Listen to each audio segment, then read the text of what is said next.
बिस्मिल्लाहिर्रहमानिर्रहीम। स्टूडेंट्स, आज हमने अपना नेक्स्ट टॉपिक पढ़ना है कंपाउंड्स। कंपाउंड बेसिकली एक प्योर सब्सटेंस होता है जिसमें दो या दो से ज़्यादा एलिमेंट्स केमिकली कंबाइन करते हैं। केमिकली कंबाइन का मतलब है कि उनके अंदर केमिकल रिएक्शन होगा, वो केमिकल बॉन्ड बनाएंगे together in a fix ratio by mass, मतलब उनकी जो एटॉमिक मासेस की रेशो होगी वो फिक्स होगी। फॉर एग्ज़ाम्पल, आपके पास एग्ज़ाम्पल है वाटर की। अब वाटर एक कंपाउंड है। ये कैसे बना है? जब हाइड्रोजन और ऑक्सीजन दो एलिमेंट्स केमिकली कंबाइन हुए हैं, इन्होंने केमिकल रिएक्शन किया है, तो उसके रिज़ल्ट में वाटर बना है। इसमें हाइड्रोजन और ऑक्सीजन की जो रेशो है वो क्या है? 1:8। अब 1:8 किस चीज़ को रिप्रेजेंट कर रहा है? इनके एटॉमिक मासेस की रेशोज़ को। अब हाइड्रोजन का एटॉमिक मास 1 है, ऑक्सीजन का 32। एक ऑक्सीजन जो आपके पास है उसका 16 O2 है तो 32 हो जाएगा। हाइड्रोजन का 2, उसको हम सिंप्लीफाई करेंगे तो वो रेशो 1:8 होगी। सेकंड एग्जांपल कार्बन डाइऑक्साइड की है। अब कार्बन डाइऑक्साइड में कार्बन और ऑक्सीजन केमिकली कंबाइन कर रहे हैं, तो इसके रिज़ल्ट में आपके पास जो कंपाउंड बन रहा है वो क्या है? Carbon dioxide. और इसमें जो रेशो है वो 3:8 है। 3।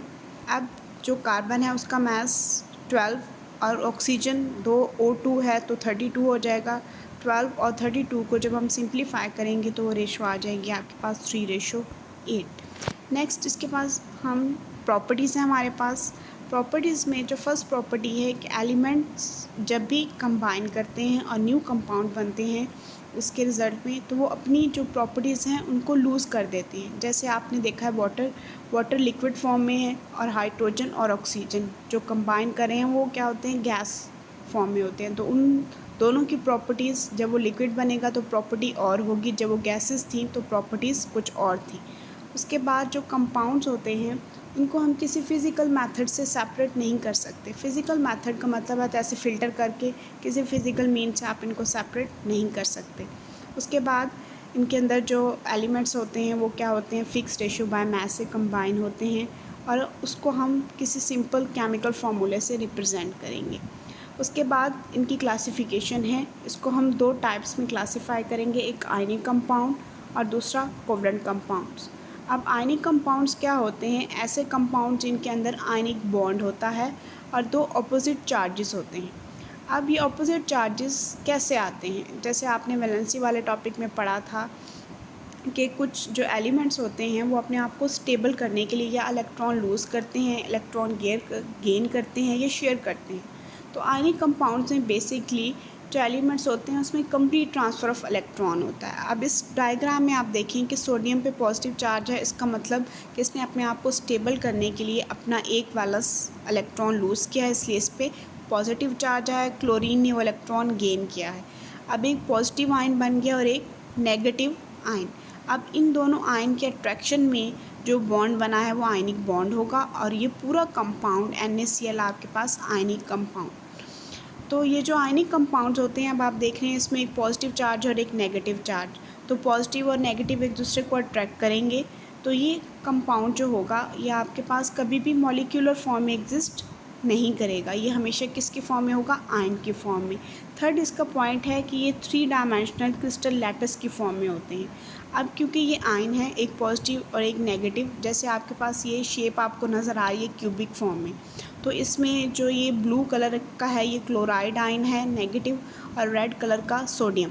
तो ये सोडियम और क्लोराइड आयन एक दूसरे को अट्रैक्ट कर रहे हैं, तो अट्रैक्शन के रिज़ल्ट में ये अपने आप को अरेंज कर लेते हैं और ये जो अरेंजमेंट है ये क्या है? 3 डायमेंशनल। उसके बाद इनकी जो प्रॉपर्टी है कि इनके मेल्टिंग और बॉइलिंग पॉइंट हाई होते हैं, क्योंकि इनके अंदर अपोजिट चार्जेस होते हैं पॉजिटिव और नेगेटिव, वो एक दूसरे को स्ट्रॉन्गली अट्रैक्ट करते हैं। उनकी अट्रैक्शन के रिज़ल्ट में जो आपके पास बॉन्ड बनता है वो भी स्ट्रॉन्ग होता है, तो इनके मेल्टिंग और बॉइलिंग पॉइंट भी हाई हो जाते हैं। और इनको हम रिप्रेजेंट करते हैं फार्मूला यूनिट्स, जैसे NaCl। तो हमने इसमें सोडियम क्लोराइड को किससे रिप्रेजेंट कर दिया है? Na पॉजिटिव और Cl नेगेटिव से, तो ये क्या है? इसके फार्मूला यूनिट्स। उसके बाद इसकी एग्जांपल है आयनिक कंपाउंड कौन कौन से होते हैं, जैसे सोडियम क्लोराइड है, कॉमन साल्ट घरों में आप यूज़ करते हैं, पोटाशियम ब्रोमाइड होता है, कॉपर सल्फेट। उसके बाद नेक्स्ट आपके पास कोवेलेंट कंपाउंड्स। कोवेलेंट कंपाउंड्स किस तरह बनते हैं? जब दो एटम्स के अंदर क्या होती है? शेयरिंग ऑफ इलेक्ट्रॉन्स होती हैं। फॉर एग्जांपल वाटर है। अब इस वाटर में आप देखें, इस डायग्राम में हाइड्रोजन अपने इलेक्ट्रॉन शेयर कर रहा है, ऑक्सीजन अपने इलेक्ट्रॉन। बेसिकली इसमें जो शेयरिंग होती है वो भी क्या होती है, एटम्स अपने आप को स्टेबल करना चाहते हैं। अब हाइड्रोजन भी स्टेबल हो गया और ऑक्सीजन भी स्टेबल हो गया, और इनकी स्टेबिलिटी के रिज़ल्ट में जो कंपाउंड आपके पास बना है, कोवेलेंट कंपाउंड उसको हम कहेंगे। और कोवेलेंट कंपाउंड हमेशा आपके पास मॉलिक्यूल के फॉर्म में एग्जिस्ट करेंगे, और इनको रिप्रेजेंट करने के लिए जो फार्मूला हम यूज़ करेंगे उसको हम क्या कहेंगे, मॉलिक्यूलर फार्मूला। उसके बाद इसकी एग्जांपल है, जैसे वाटर है, HCl हाइड्रोक्लोरिक एसिड है, सल्फ्यूरिक एसिड है H2SO4, और मीथेन है CH4। उसके बाद कुछ जो आपके पास कॉमन कंपाउंड्स हैं उनके फार्मूलाज़ ये आप लोगों ने तैयार करने हैं। ये ऑब्जेक्टिव के लिहाज से आपने तैयार करना है इसको, इनके फार्मूलाज़, इनके नेम भी और केमिकल फार्मूलाज़ भी। जैसे सबसे पहले सिलिकॉन डाइऑक्साइड है, इसको हम सैंड भी कहते हैं, इसका फार्मूला SiO2 है। सोडियम हाइड्रोक्साइड है NaOH, सोडियम कार्बोनेट है Na2CO3, 10H2O। ये 10H2O वाटर मॉलिक्यूल को रिप्रेजेंट कर रहा है। नेक्स्ट आपके पास कैल्शियम ऑक्साइड है, कैल्शियम कार्बोनेट है, शुगर और अमोनिया है। तो इस टॉपिक के अंदर आपने कंपाउंड की डेफिनेशन, उसकी एग्जांपल्स, उसके बाद उसकी टाइप्स, आयनिक और कोवलेंट कंपाउंड्स, उनकी डेफिनेशन और एग्जांपल्स, प्रॉपर्टीज़, और उसके बाद ये टेबल तैयार करना है।